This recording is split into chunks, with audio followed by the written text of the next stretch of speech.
I'll turn that PC on next to you.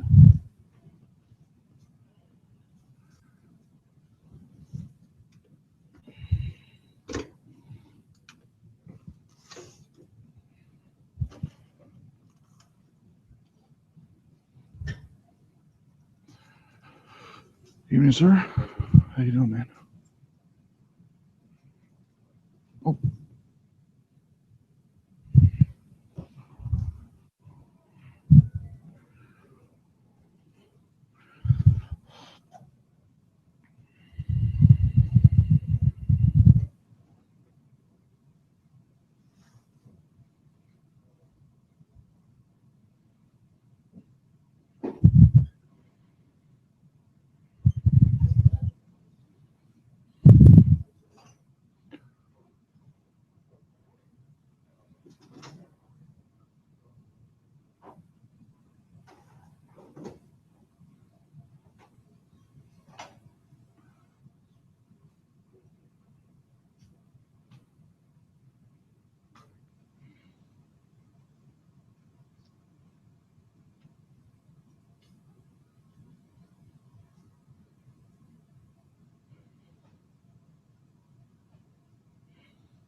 Hello. Good. How you doing?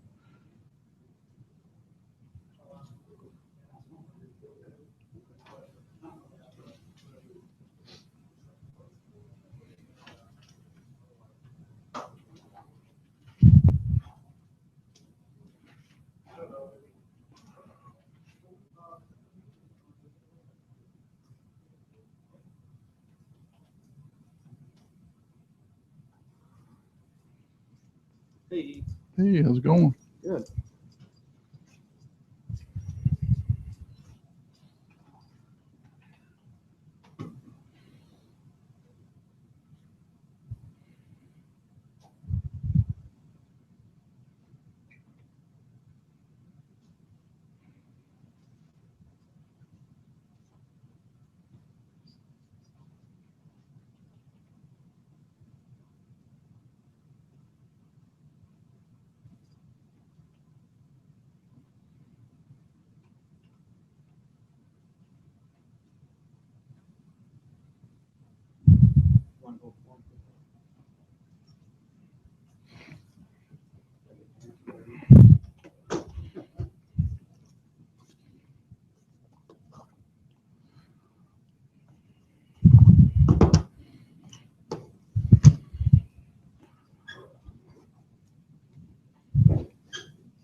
All right. How's everybody doing tonight?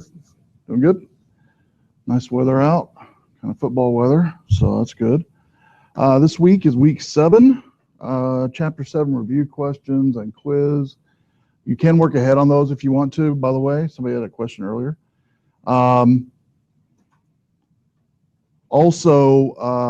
Starting this week, I'm going to play around with, I've been testing it a little bit, Google Hangout.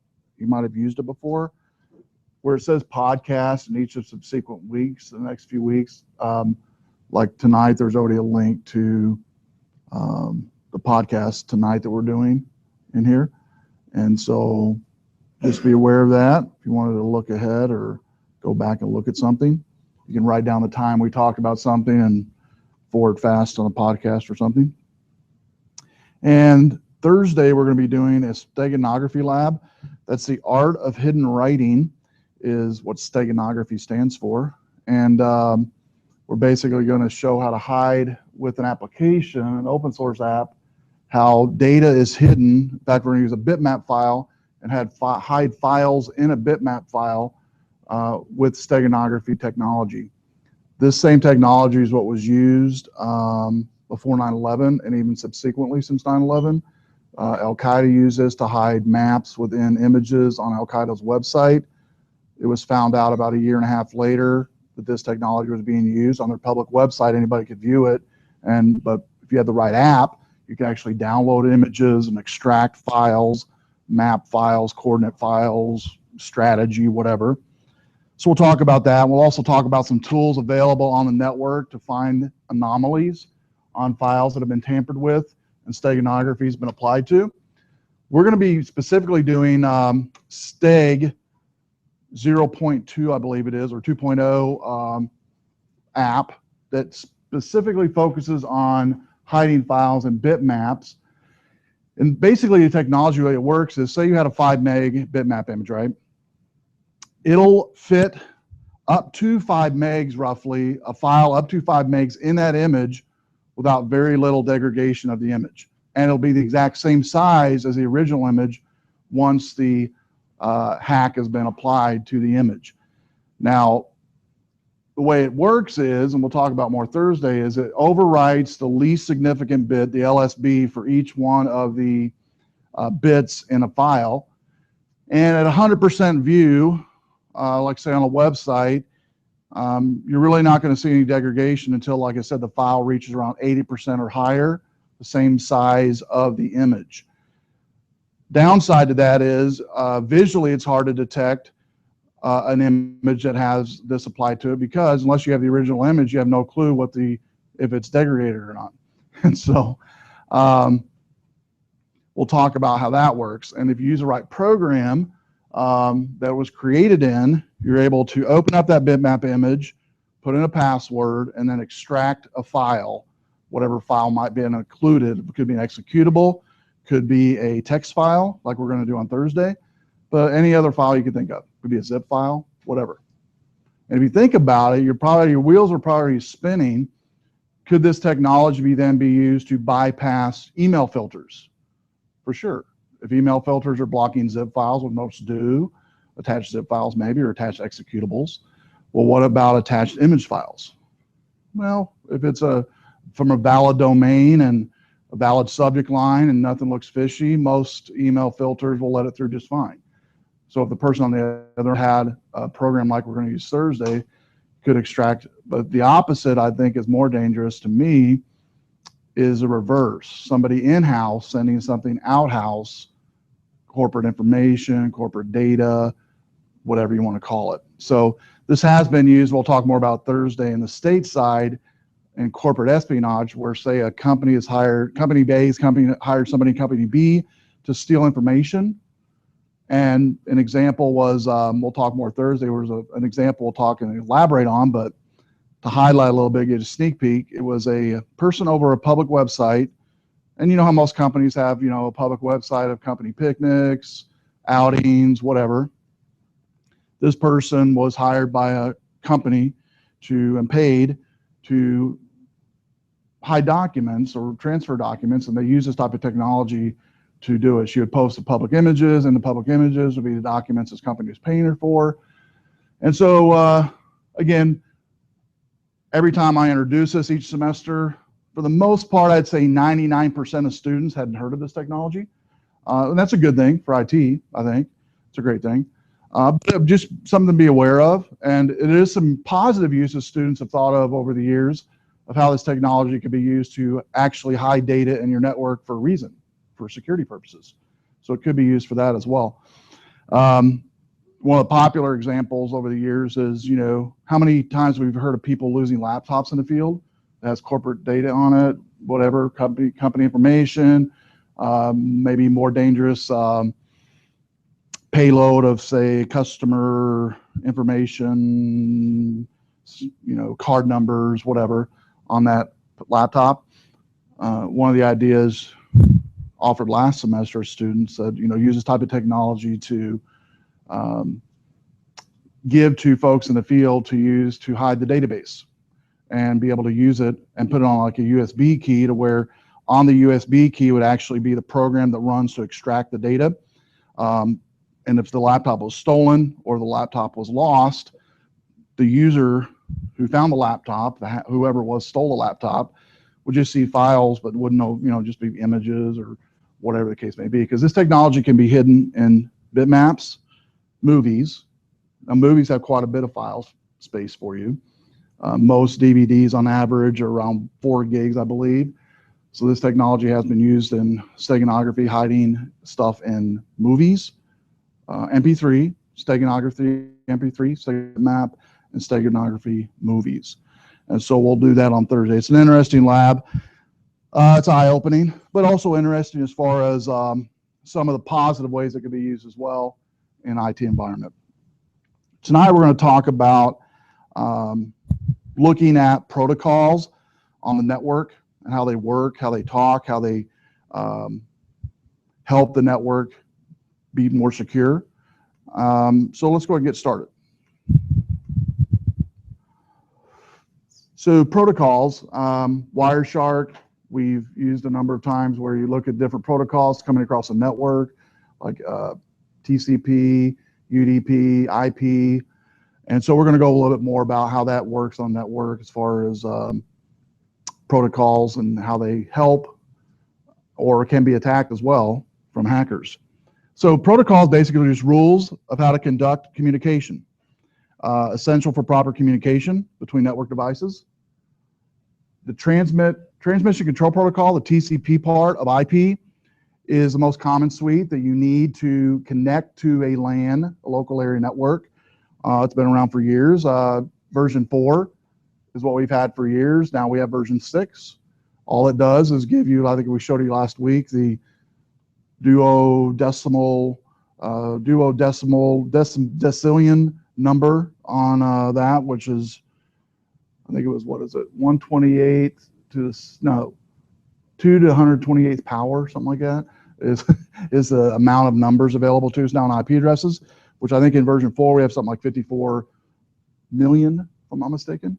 And so, you know, the group that's over the IP protocols and the IP technology had foresight enough a few years back to say we need to create a new version to add for more IP addresses because we're going to run out by probably 2025. And so that's where version 6 came into play.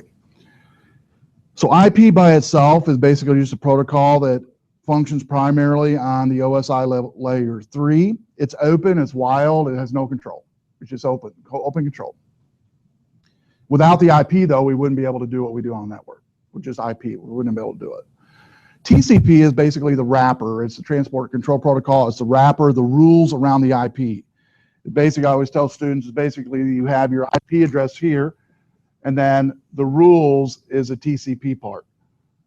IP is going to have all of your data for the most part, which is the payload for what you're sending. And then around it was going to be your rules, which are going to be encompassed in the TCP portion. On the TCP IP, it's got network interface, the internet, transport, and application layer of the OSI. So this is basically where it falls in on the OSI. OSI is on the left from application to physical. On the right is a TCP IP model. And you'll note that the TCP IP model, we look at specifically tonight the network interface and the internet portion of the network. and also the transport layer. And so it's falling within the level 2, 3, and 4 layers of the OSI. ICMP, it's a internet control message protocol. Other networking operating systems like say Novell used this quite a bit years ago. It's still utilized within Windows, but maybe not as much as Novell used it. And the way Novell used it was they would use ICMP to send out broadcast messages to those on the network. Say, you know, back in the day when I used it here in Rockford, when I first moved here in 2000, Rockford Christian had Novell as its main server, and we would send out messages, say the server is going to be shut down at Friday at noon, and we just reminded teachers, hey, by the way, make sure and save your data because the server is going to be shut down at noon. So, you know, we had email at that point, but maybe not everybody had their email open. And so this way we knew they were going to get a little pop-up message on a DOS screen kind of showing them what was going to happen. Yeah. Yeah, right. Built into the SPS. Yes, yep. It is one of the core protocols. It's still utilized for devices that use to communicate updates. It's used in switches and also routers and a hub. This messaging protocol is used, just relaying messages back and forth across the network. It's got in the message itself, it's 8-bit message field, and doesn't hold a lot of data. It's not made to hold a lot of data. It's just made to basically send on the network, and Windows anyway, the integrity or the checksum of whether data has indeed been sent from here to here successfully, or if there's collision. It's used for that as well, as a couple examples. Here's some codes for ICMP. Networks unreachable, host unreachable, protocol unreachable, port unreachable, source route fail, destination network unknown, host unknown, communication prohibited, host unreachable, or type of service. So here's the messages for the ICMP currently today. Attacks on the ICMP can be network discovery, Smurf DOS attacks, ICMP redirect attack, and ping of death. The last one was popular for years. It still is. You can still apply this to servers if they're not protected.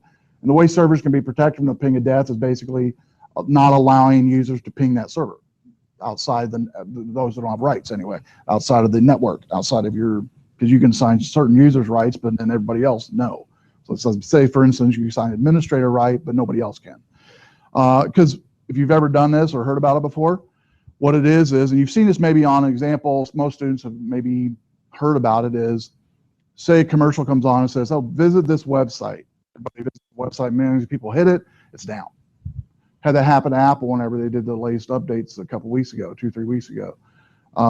Everybody hit the website to get the newest updates, it was down. No, I take it back, it was when iPhone 6 came out and everybody was online ordering, that's when the site went down. So it's the same concept though. That was a valid reason people were hitting the site, right? All millions of people hitting the site. But you can also find script kiddies, utilities, or just hit the F5 key on your keyboard, will do the same thing, to flood a web server to crash it with a ping of death. And all you're doing is continually hitting that computer or hitting that web server with data messages. Are you there? Are you there? Are you there? A million times. And so every time you send something, though, depending on what you're sending, depends upon how long the ping of death would take. An example, if you have loaded on a website an image that you're sucking down from the network each time, from that website each time, if you were to hit an F5 on an image, specifically an image, a large image, it wouldn't take as long as if you were doing a refresh on, say, just a page that had web text on it. Okay, it's not going to be sending as much data back and forth. There are utilities also built in that you've used, TCP/IP or ping utilities, ping whatever. There are utilities on Windows, the default ping is 4. On Linux, it's infinite. On all other operating systems, it's infinite as far as a ping utility. In Windows, it's default 4. But you can put option tags for infinite on Windows. There's supposed to utilities where you can send, like for instance, Cain Enable has a utility built into it to send ping of death. You apply how big of a packet you want to send on a ping and how many times, or infinite till crash. And so most IT folks, when they set up a web server, because this is the one that's prone to be hit the most with this, because it's outside the building, and it can be for valid purposes, like I mentioned with people ordering an iPhone. And here on campus would be, let's say, registration would be an example. There you go, that happens. Registration, whether it be not so much what's the first iteration of registration? The priority registration. Priority registration, you don't have as big a load of people. You have a pretty good size, but not as big. The next level registration will be open to everybody, the public one. That one's been known over the years, semester by semester, to crash our registration server, crash our, and that happens. And so, but you can, but that's not really a ping, that's just an overload. You're not gonna be able to, there's ways to stop it by adding more hardware, possibly more bandwidth, but it costs money. And it's just once a semester, yeah. They're hitting F5 because they can't get in. Yeah. Yeah. They're basically doing what I'm mentioning, yes. It's pinging through the website, basically. Yeah, you're pinging through the website, they don't realize they're doing it, and it's just, human nature. If it's not loading, let's just keep loading it until it loads. It doesn't work that way sometimes. But surprisingly, there are a lot of websites that that are not set up to where they deny pings. And you can do that. It's a check mark on a website setup, on a server setup, that you want to deny pings from. And it's probably important to do that today. But you'd be surprised how many still have that turned off. So SNMP, the Simple Network Management Protocol, this was introduced in '88. Now, '88 was around the time where computers began to really mass market. Consumers, businesses, they were in businesses prior to this, but a lot of consumers really started setting up, or small shops setting up local area networks, in '86, '87. So SNMP was introduced to support network equipment, because as you can probably imagine, when consumers started buying networks, or lower end businesses, smaller businesses, these third-party companies would begin to create network management equipment. Let's say hubs, as an example, maybe switches or something like that. Routers started coming out. Allowing administrators, this would then allow administrators, this protocol, to remote in, manage, which we use a lot today, right? Function by exchanging management information between network device. Each SMNP managed device has an agent or service. It listens for and executes commands. Agents are password protected. The password is known as what's called a community string. There was a security vulnerability patched and fixed in version 1 and 2. Version 3 was introduced in '98, where username and passwords now have encryption to address these vulnerabilities. And this is, again, Simple Network Management Protocol. All of your remote control software have this technology utilized within the software to work. So an example would be logmein.com, example would be Control My PC, example would be even VPN, VNC, all these remote control softwares are going to be using this type of technology. Next, DNS. If you've created websites, or even if you haven't, you've heard of this probably. It's basically, the reason for this is every computer web server has its own IP address, right? And specifically, let's talk about web servers, because that's what this really, to get a hierarchy view of it. Your computers definitely have a name too, but let's talk about web servers to make it simpler to understand. Every web server, let's say google.com, let's say abc.com, two examples. The provider for those web servers, the provider for the internet for those companies, give them so many IP addresses, hardwired IP addresses, hard numbered, they're not going to change. So nobody's going to type in though an IP address. They're going to want to type in abc.com. Well, how's it work? Well, whenever they type in the abc.com, or they type in google.com, the internet feeds out and sees if there's a domain name for that IP, or an IP address for that domain name.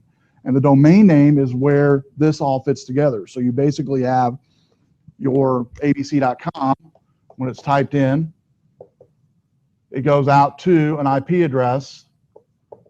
The user doesn't see it, but that's what the computer's using, that's what the internet's using. And then when they get back their information in the web browser, it's coming through the IP address, not the domain name. Okay?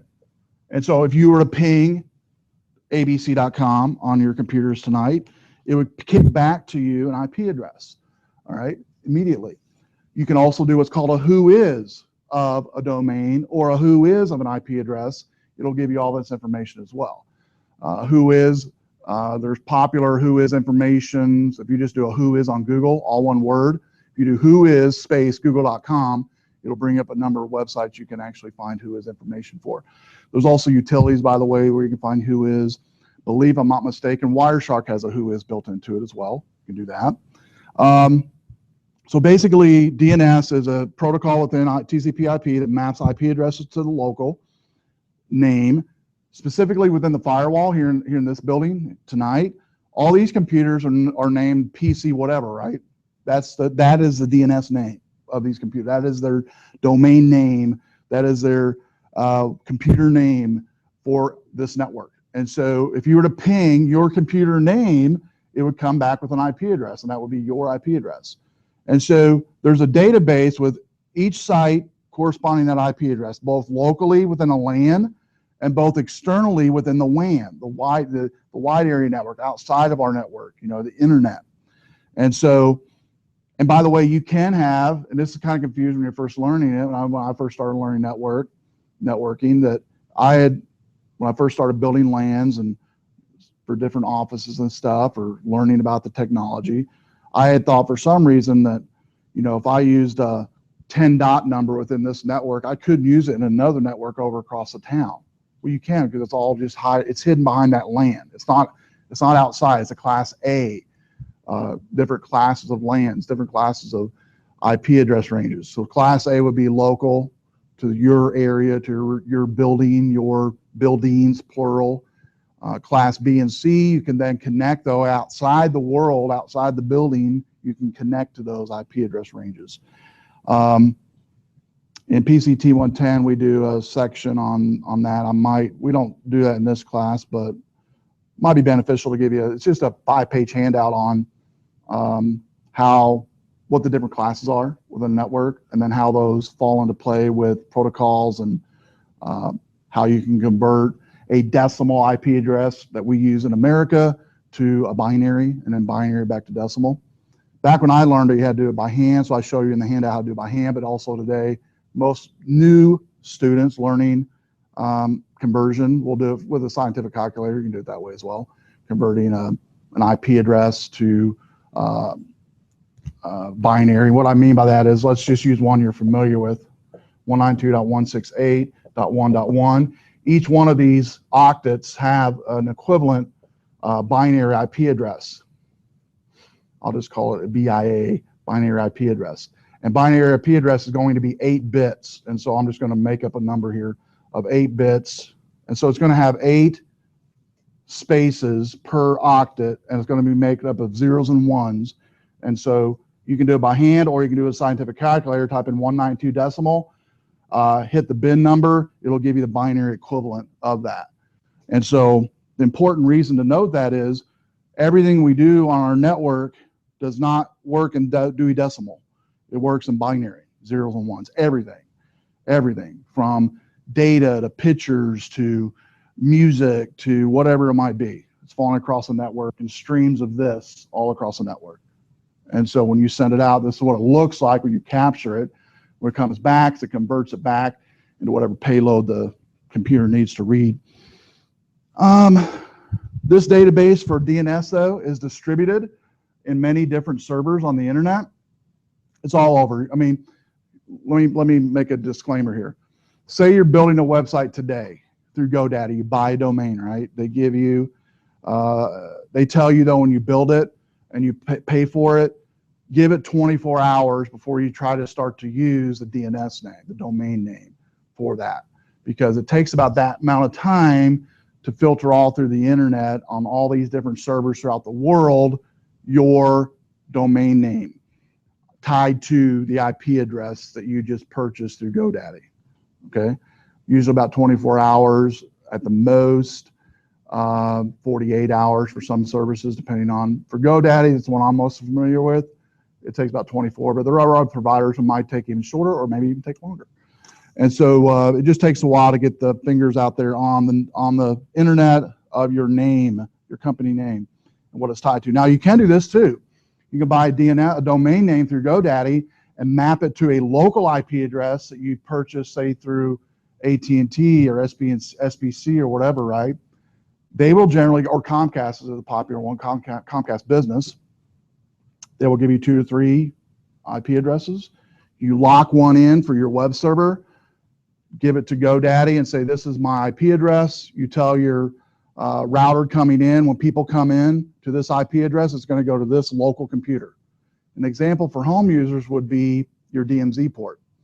If you have Comcast at home, if you have AT&T DSL, you can get free DNS updater, which basically what that's going to do is, since your home IP addresses do change quite frequently on your modems, this little utility tells an example would be afraiddns.com, I believe is the site I used over the years, afraiddns.com or .org, can't remember which one it is.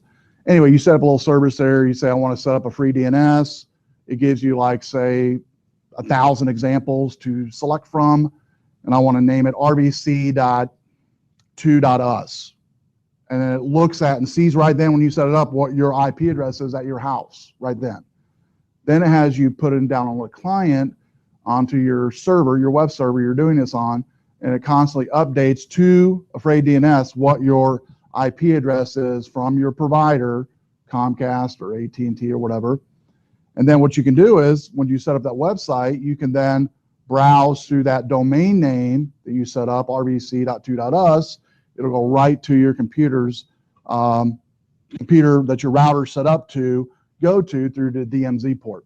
Now, you might have seen DMZ port at your home router, and if you've never used it, that's what it's used for mainly. Another way DMZ ports are used on home routers is for if you are a gamer and you don't want any congestion or as little congestion as possible or rules wrapped around your connect or your playtime, because the more rules you wrap around a network connection, the more chances you have for degradation, more chances you have for whatever. But the DMZ port, the great thing about it is DMZ port, demilitarized zone, basically sets it apart from everything else on your network. So we'll put over here your important stuff, all your files, your programs, everything you guys share in your home or even in your business. If you put something on a DMZ port, it's going to be separated totally from everything on your computer network, on your LAN.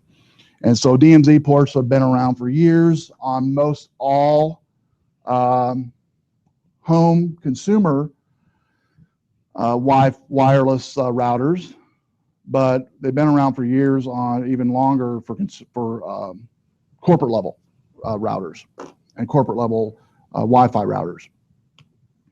So here we have an example of a DNS lookup. It, again, I guess one of the confusing things too on this DNS lookup is it doesn't really, even though this screenshot here gives you, oh, it's going to go to that server and this server. No, it doesn't have to go in the exact route it's going here every time. It can go in different routes depending on what the router wants it to go at the time, whatever's available. So let's look at it. Step one, it starts out here. Step one, it says, you know, I need the IP address of Nashville.com. Then it goes to step two, finds out here, first of all, what is the COM address of the COM server, finds it out, kicks it back to the top level DNS server in your area. We have one here in this room. We have a DNS server connected to us over in the other Cisco lab. So anything we request in here DNS-wise, websites, whatever you type in, websites on your browser, it's going to go through that DNS server to resolve the IP address. Then it's going to basically kick back the IP address on step three. And on this one, the Nashville IP address is 206.23.1193. Then it gives you also an example of Microsoft's IP address, Atlanta's IP address, kicks it back on step 4, and you'll notice here, Nashville.com, Memphis.com, Knoxville.com, kick back an IP address is 1582439 specifically for the Nashville.com. So I had to go through a number of servers to get this, but, and again, they can be different depending on what's available at the time, okay? One of the things is interesting to do is if you're a ping lab utility, one of the ones we just went over in 110 is basically being able to ping, use all the ping utilities available. And Tracer, you might have heard of it. It's also built into Wireshark. And Tracer, what it'll do, you type an IP address, and Tracer will tell you exactly what servers were hit from getting to, say, Google.com and back to you. How many actually, technically, it'd be servers it's hitting between now and then. Routers is specifically what it's hitting on each location. And most of them give about 30 hops for a tracer. It'll tell you specifically as you're reading that tracer logic, most of these routers are named by, let's say, we're going to, I don't know, Google.com, and say the server we're hitting is in California. Between here and California, it'll actually show all the different routers that were hit. And you know what state it's in usually, because the routers will generally be named, the front portion of it anyway, by the city. Like say, it might say Chicago, it might say it might say Houston, or it might say whatever. And so it's finding out to get to that website, because most people think when they type in or ping a website, it's just going right to that website and then back. And so Tracer will help, and I'll write up on the board here. Trace route is actually the technical term, but Tracer, you might have heard it was that. Trace route is what it is. And internally here on campus, you're going to be blocked here. But let me just give you a little utility here. It's in another class, but I'm going to pull it up here for you because I think it'd be fun for you to do if you've never done a tracer before. How many's never done a tracer command? Okay, let me just show you real quick. I'll write a website up on the board, and you can get from this. Yeah, well, we'll just do one real quick. Mostly 30, about 30 by 30, and it'll show you in each one if it failed. But let me bring up a website because we have it blocked here internally to do it on our computers, but we can work around it here. This is my ping utility lab. Let's go with a little website I found a couple semesters ago that we use. Let's see.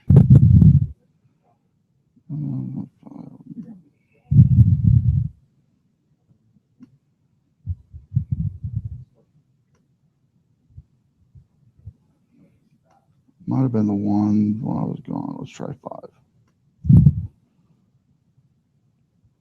Nope. 4.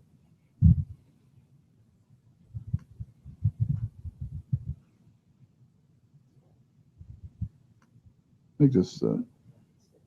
I'll write it on the board. You guys can jot down the website and play with it. We'll play with it a little bit maybe here.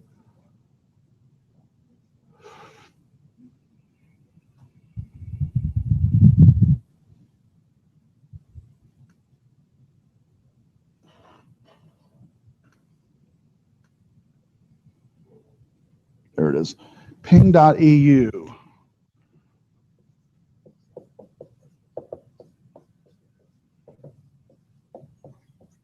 Let's go there real quick.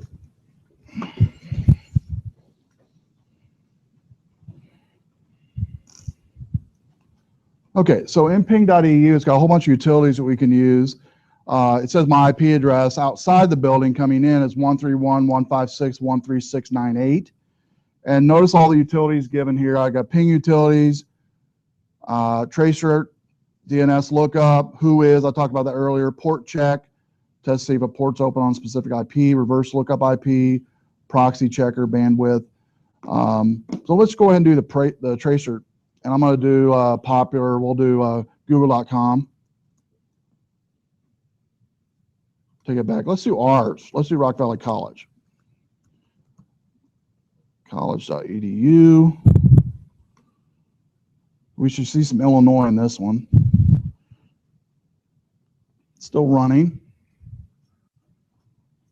Okay. Now, I don't remember exactly where this is hosted at, but it doesn't matter. We can figure out as we get closer. We'll see Rockford, I'm guessing, in here in Chicago. And yeah, up here at the top is where this ping was done, wherever it was, wherever this web server is located at. And so notice I've got from the web server I just did this on, this said here it was static.121.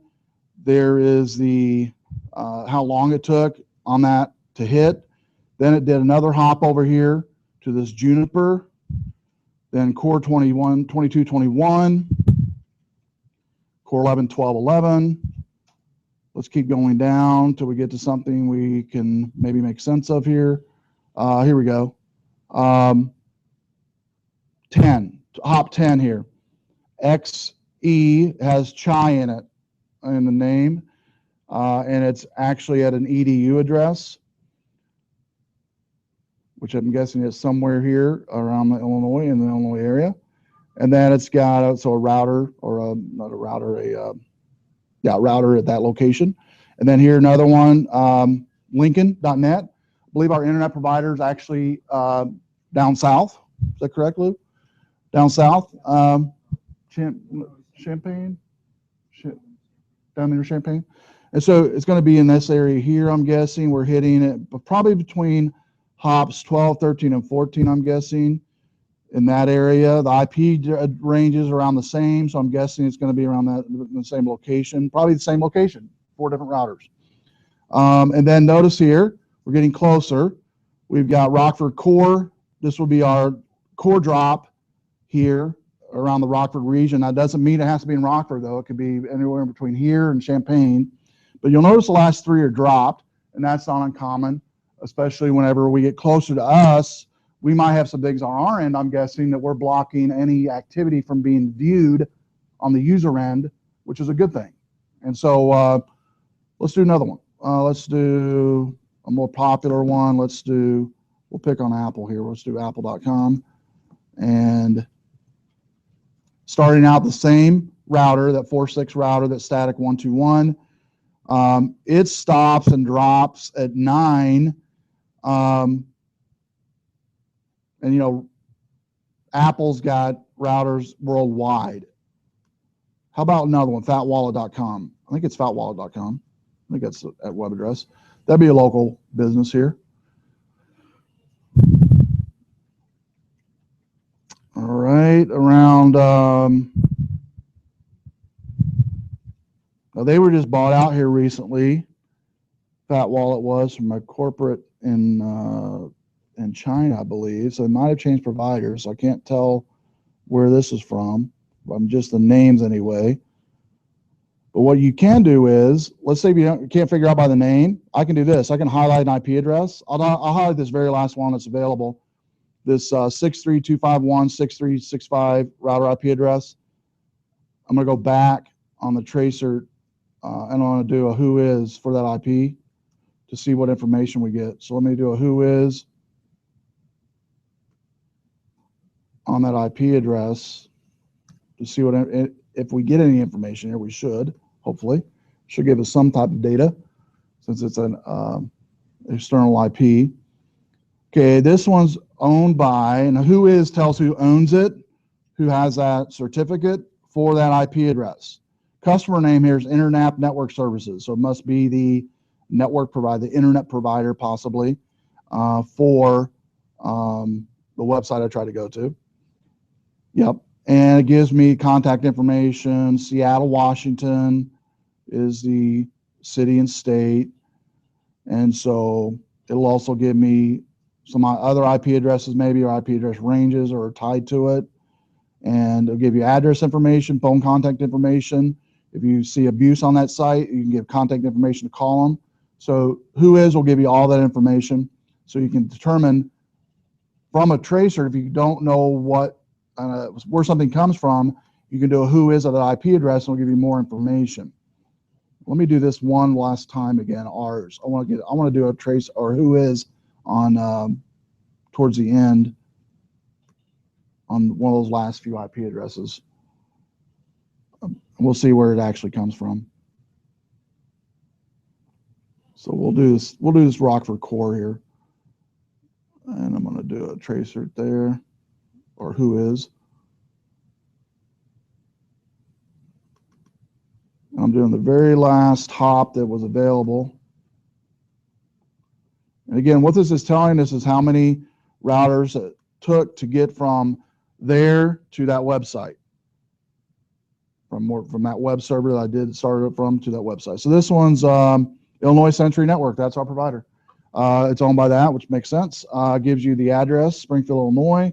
Gives you the numbers for contact, both for hosting, abuse, hostmaster.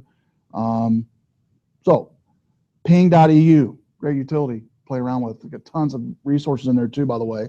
On ping.eu, you can, when you click on, or to the right of each one of the links, it'll give you, information about what it's going to do. And so definitely play with that some more. So I thought I'd show that to you. Pretty interesting, though, I think. I think it's interesting to see. And also, network folks will use it to determine sometimes if we're having congestion on our website, we can do a tracer to see, okay, where's it failing at? If it's taking, say, on hop 9, an extra amount of time each time, there's something wrong with, in that section of our network. It could be our provider, actually. A lot of times it is. They're having problems at that location. And so you can do a lot of troubleshooting that way from it. So what do you guys think? Pretty cool, right? Ping.eu, and you can do that from any web browser. Okay, let's talk about attacks on this. DNS is definitely a focus of attacks, can be anyway. DNS poisoning, where you substitute fraudulent IP address. We did that in here already in the Kane Enable. We did DNS poisoning, where you typed in facebook.com, it went to not the real facebook.com IP address, but it went to my computer here, the hack computer, remember? So DNS poisoning can be done by basically, it can be done in a local host table on the actual computer itself.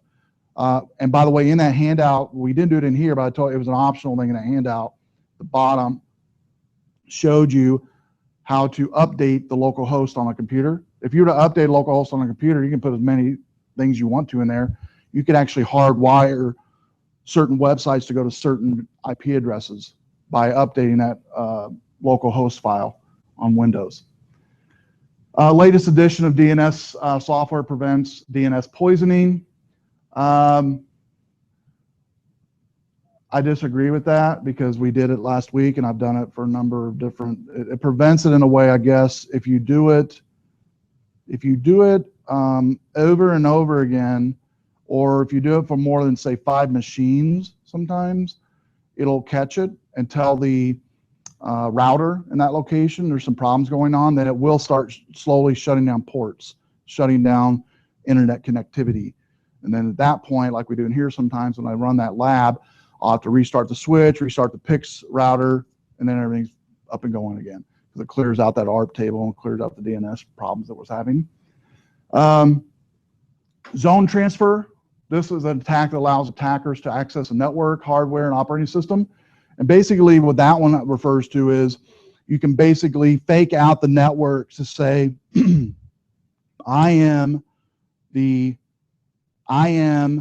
main switch in this area. I have the admin switch to where I can do anything I want to. And this is now the admin zone. There are utilities to do that, by the way. You can also hardwire stuff to do it that way. That one's actually not used much. The DNS poisoning, though, is used quite a bit in hacks. File transfer protocols. Anybody use FTP before? FTP?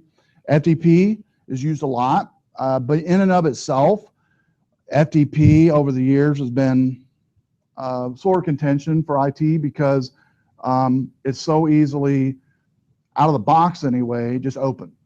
It's just out of the box open for anyone to get into. It's fairly easy to hack, fairly easy to, yeah. And that's the whole reason for it, though. It's meant to be easy to connect and easy to upload and download for webmasters to be able to do stuff. And then, you know, it went on from that, from when it was just designed for that purpose, to consumers started getting online. So we started getting a lot of peer-to-peer, FTP used in that. Microsoft, Apple, I'll pick on Microsoft. For years, Microsoft used FTP for the public web server or servers to download files.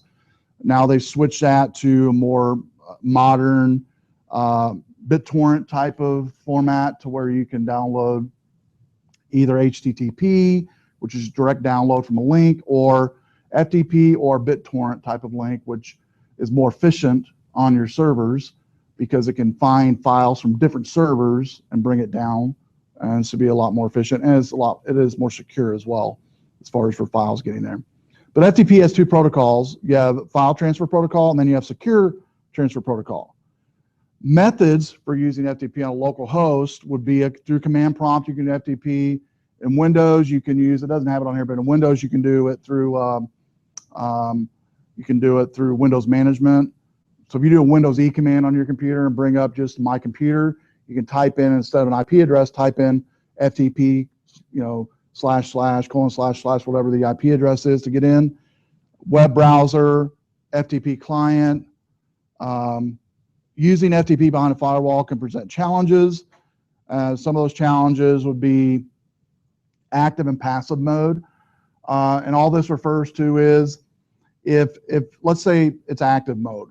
Active mode has buggy things where a person, if you have an FTP set up as active mode and you have people that you've set up users to log in active mode, sometimes it's buggy to where they're uploading a file and just kick them out for whatever reason. Just been that way for years. So passive mode, though, is much more static on the connection, but it's not as secure as active mode. Because active mode, what it's doing all the time is making sure, are you secure? Are you logged in? Are you authenticated? Are you authenticated? Are you authenticated? Are you authenticated? It just keeps doing that.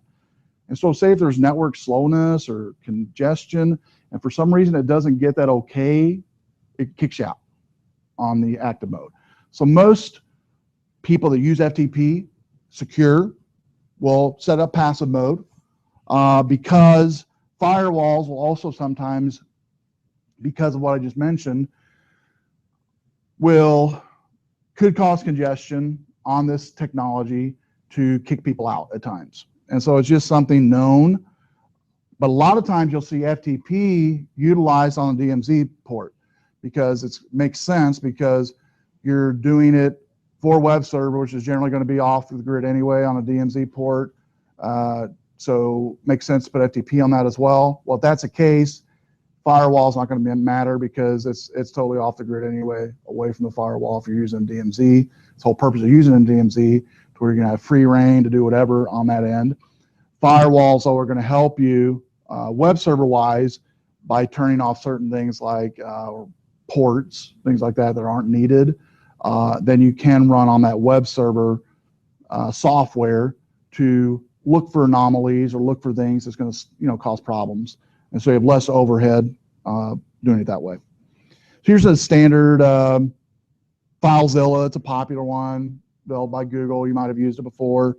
I recommend it. It works really nice. And by the way, like I mentioned earlier, if you were to set up your home web browser release, web server using your DMZ port, you can use FileZilla to log into it to get files back and forth from wherever. If you ever want to do that, by the way, I do have a step-by-step on how to set up a DMZ on your home router, set up a local web server using XAMPP like we did last week or a couple weeks ago with the hack with Man in the Middle, and how to use FTP to connect to your files. So if you want to know how to do all that, I can give you a handout that shows you how to do that, find out all information. Vulnerabilities on FTP, does not use encryption out of the box. File transferred using FTP, vulnerable, man in the middle, because non-encrypted, it's open.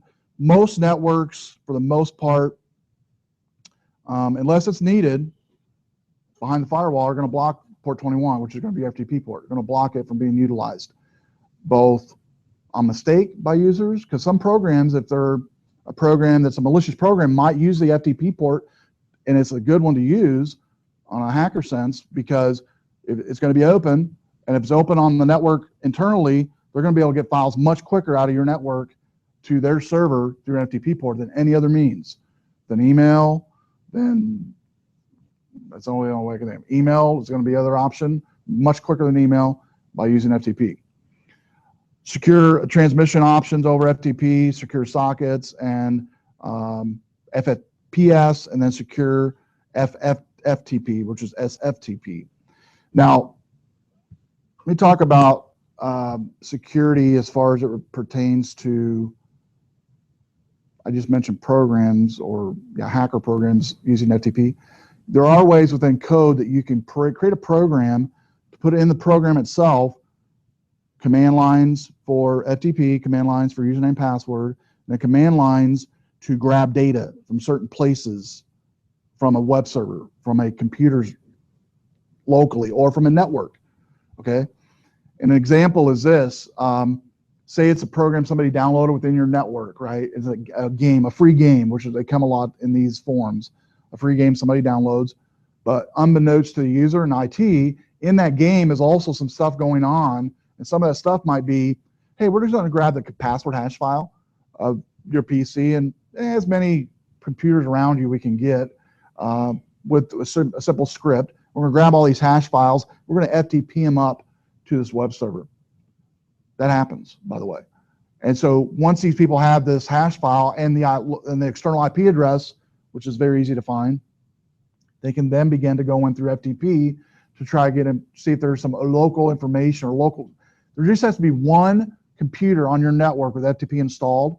If FTP is not blocked on the router end, if it's not blocked on that end, just has to be one computer on your network that has FTP installed somewhere for them to get in, all right, and be able to get in to do whatever. And so that's pretty scary if you think about it. So to stop FTP attacks of any type, unless you're using it, you can block it from all ports or all computers to be able to use, except, say you have exceptions. You let the webmaster use it on his computer or her computer, right?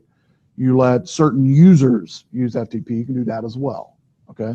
That way if they move around or whatever on the network, they can get in. Secure Copy Protocol, SCP, this is basically just a enhanced version of remote copy. It encrypts files and commands. It does file transfer, cannot be interrupted and resumed. Cannot be interrupted and resumed, meaning if it does, once it's in process, it cannot be like today. An example would be if you're downloading a file or even uploading a file on FTP currently, you can pause it and go do whatever, come back, continue it. With this protocol, you can't. Secure Copy Protocol. If it stops, it's interrupted, you're done, you got to start all over again. But that's the whole purpose of it, is to be more secure that way, and you're not having any connections holding out there in limbo and pause mode. We'll end on IP version 6. Current version of IP is version 4, developed in 81. Has a number here in the billions, 4.3. Number of internet connections. Devices will grow beyond this number. And the IP consortium predicted 2025 we're going to have IP addresses. And it does have some security weaknesses. So came IP version 6, which all of your modern operating systems will have built into it, as well as NIC cards available in it, IP version 6.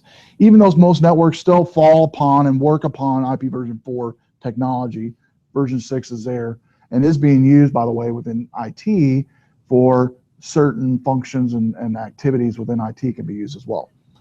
But across the board, IP version 4 is still being used pretty good, pretty widely. But it's the next generation of IP protocol. Addresses the weaknesses of IP version 4 and has more numbers available. Really, by just looking at the top and bottom screen there, what do you see just by looking at it visually? What do you visually see the difference between version 4 at the top and version 6 at the bottom? If you just know nothing about it, you're just looking at the graphics. what comes to mind what word comes to mind or words come to mind? The difference between top and bottom.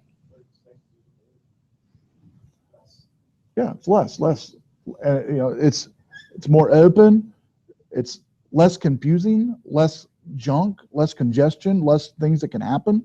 Because the more protocols or the more checks or the more whatever you have in any protocol, the more chances you have for degradation, more chances you have for hackers to get in and do things. The more